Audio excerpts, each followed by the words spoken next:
Good morning, Fusion fans. Doing a coolant flush, 2018 2.7 twin turbo.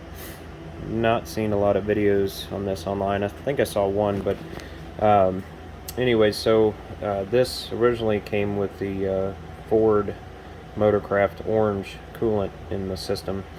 It's about 80,000 miles is what I got on this now.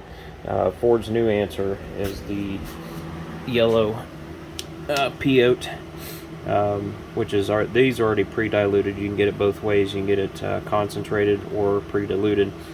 Now, if you get it concentrated, they say you cannot mix regular water. It has to be distilled water with the concentrated stuff.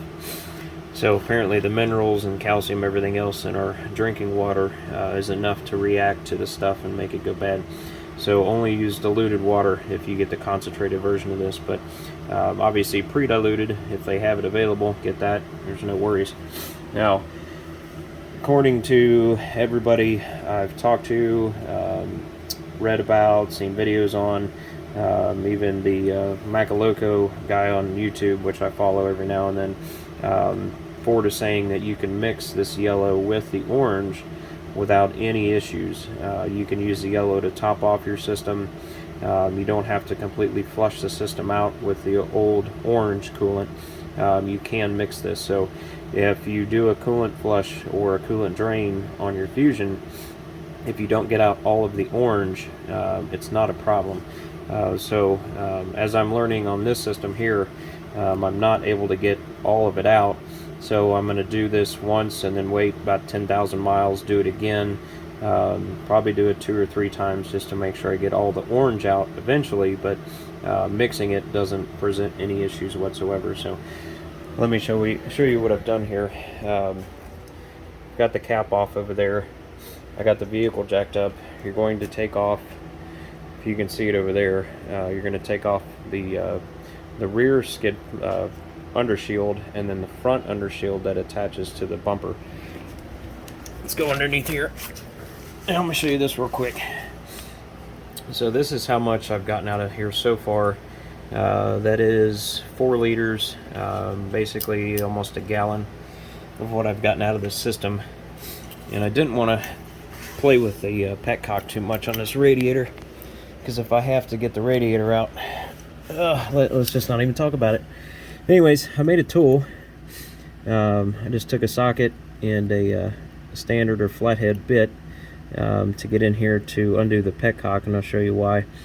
Now, you do have to lower this lower core support on the driver's side just a little bit, just to help you get some room in there.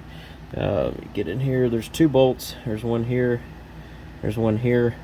What I did was I took one all the way out and then put it back in just a couple turns, and then I took this one all the way out and I pulled this down until it bottomed out and hit the bolt, and then I put this one back in. So it's being held up there, but it's as low as I want to let it go. I don't want to completely drop this thing down and put stress on it. It is just plastic.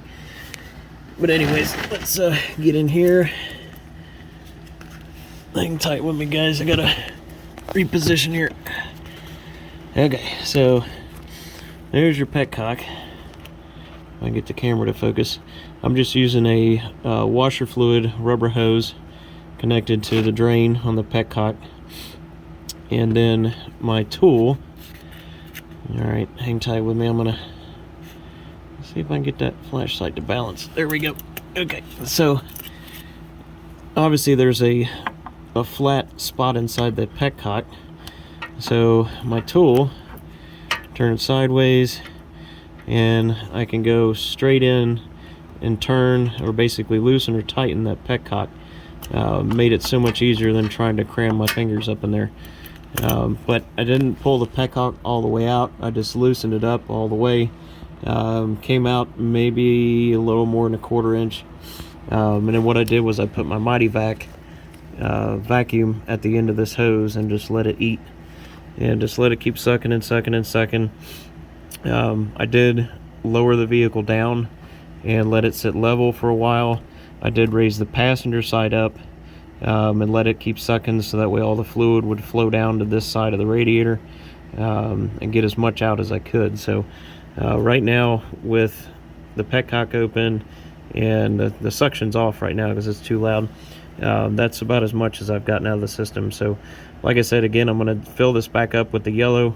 I'm going to run the car for probably 5,000 or 10,000 miles, come back and do this same thing again, and then hopefully we'll start getting all the orange out of the system, because we've got fluid still in the heater core and all the small hoses and the passageways inside the block and everything else that's not coming out of here. So but if anybody has any questions on this, let me know in the comments. If you need any more information or something else in the video, I'll go back and make another one the second time I do this. But anyways, that's the way I've done it so far, and we'll see how she goes.